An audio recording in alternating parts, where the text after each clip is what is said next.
What's going on, everybody? Welcome back to Plumbing with Tim, and welcome back to Toilet Repair Basics. In lesson one, we went over the basic parts of a toilet inside and out. We looked at the tank, the handle, the trip lever, chain, flapper, flush valve, overflow tube, fill valve, refill tube, bowl, base, wax ring, flange, shutoff valve, and the supply line. Now that you know the parts, we need to talk about what those parts actually do when the toilet flushes. A toilet flush is really a simple process, but there is a full sequence that happens in just a few seconds. Once you understand that sequence, diagnosing toilet problems becomes a lot easier. So in this lesson, I'm going to walk you through what happens from the moment you push the handle until the tank fills back up and the toilet is ready for the next flush. So first we're going to go ahead and take this tank lid off and go ahead and set it somewhere safe. So now we're going to go ahead and flush the tank. You see the handle move, the trip lever move, the chain lift, the flapper open, the water leave the tank, and the fill valve refill everything. Seeing that is very important. A lot of toilet problems make more sense when you actually see the full flush cycle happen.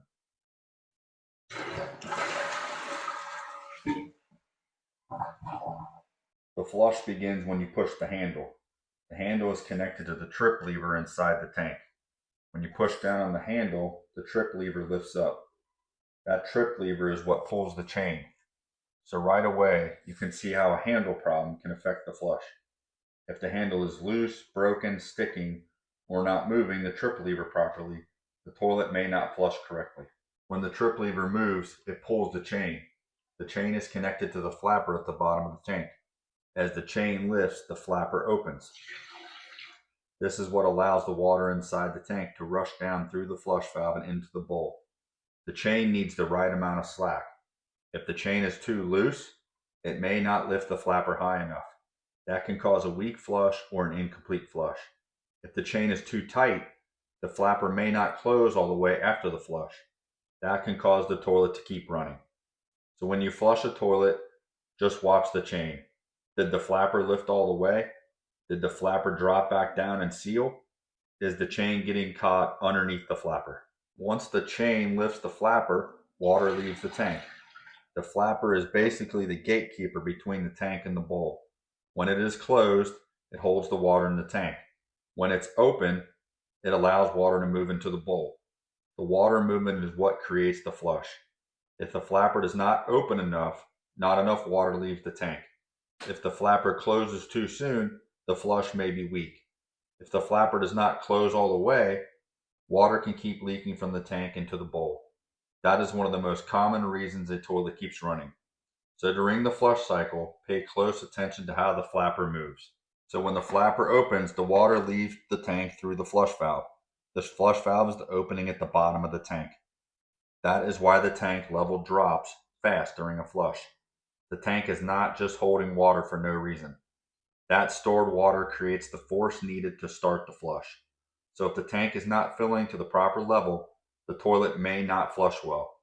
Low tank water can mean weak flushing power. That is why the water level matters.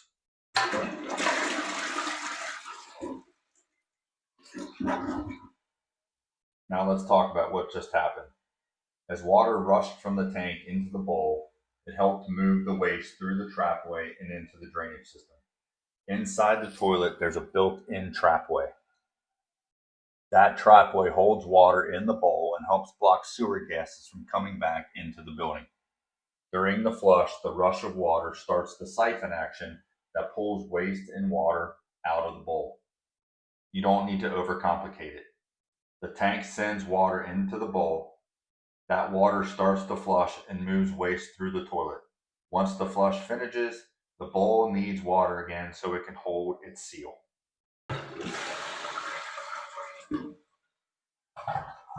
After enough water left the tank, the flapper dropped back down. When the flapper closed, it sealed the flush valve opening again.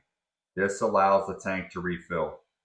If the flapper does not seal properly, the tank will slowly lose water into the bowl. When the tank water level drops, the fill valve turns on again. That's why a bad flapper can cause a toilet to refill by itself even when nobody flushed it. After the flush, the tank water level is low. That causes the fill valve to turn on. The fill valve brings fresh water into the tank through the supply line. Usually you'll hear water running as the tank refills. As the tank water level rises, the fill valve keeps filling until it reaches the set level.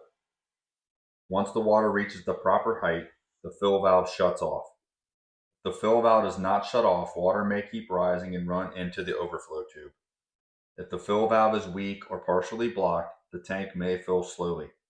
If the fill valve is bad, the toilet may run, make noise, or not refill correctly. So after the flush, listen to the fill valve and watch what it does. It should turn on, refill the tank, and shut off cleanly. While the tank is refilling, the refill tube sends some water into the overflow tube. That water travels through the toilet and helps refill the bowl. This matters because the bowl needs water in it after the flush. That water in the bowl is not random. It helps maintain the trap seal and blocks sewer gas from coming back into the building. The refill tube should usually be clipped to the overflow tube.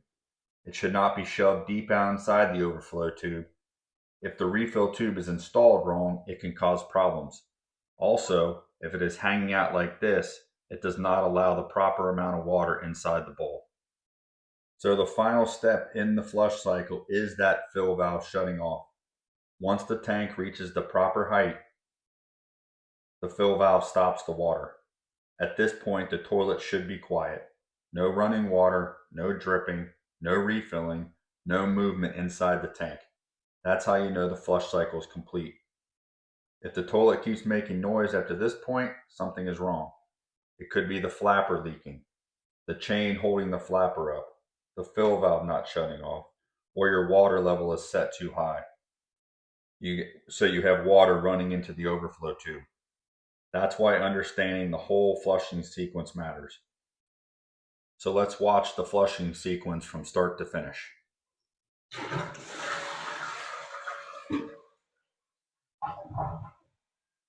So the handle moved, the trip lever lifted, the chain pulled, the flapper opened, the water left the tank.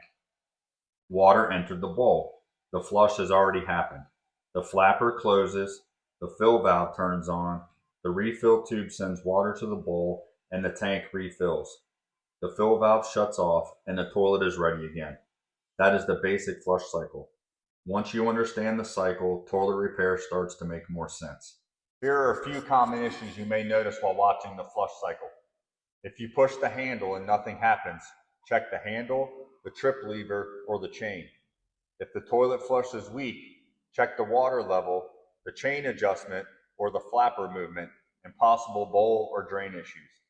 If the toilet keeps running after the flush, check the flapper, fill valve, chain, and overflow tube.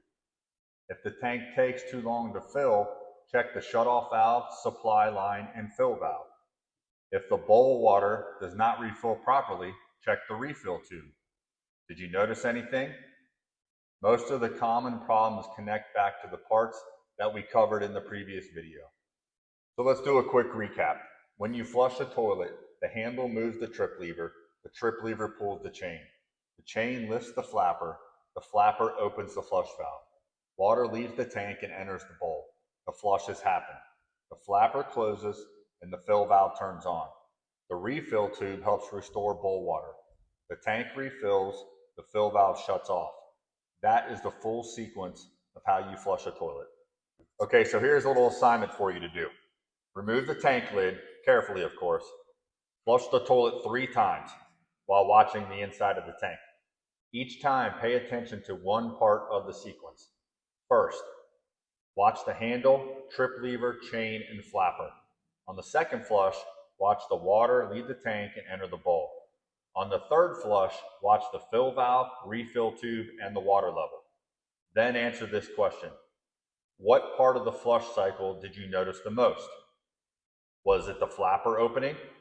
Was it the tank water dropping? The fill valve turning on? The refill tube sending water into the overflow tube? The goal is to not fix anything just yet. The goal is to train your eye to see what is happening. Now you know what happens when you flush the toilet. In the next lesson, we're going to talk about the first thing you should check before replacing parts. That lesson is important because beginners often waste time and money replacing parts before they understand the actual problem. Remember, good plumbers don't guess first, they diagnose. I'll see you in the next one.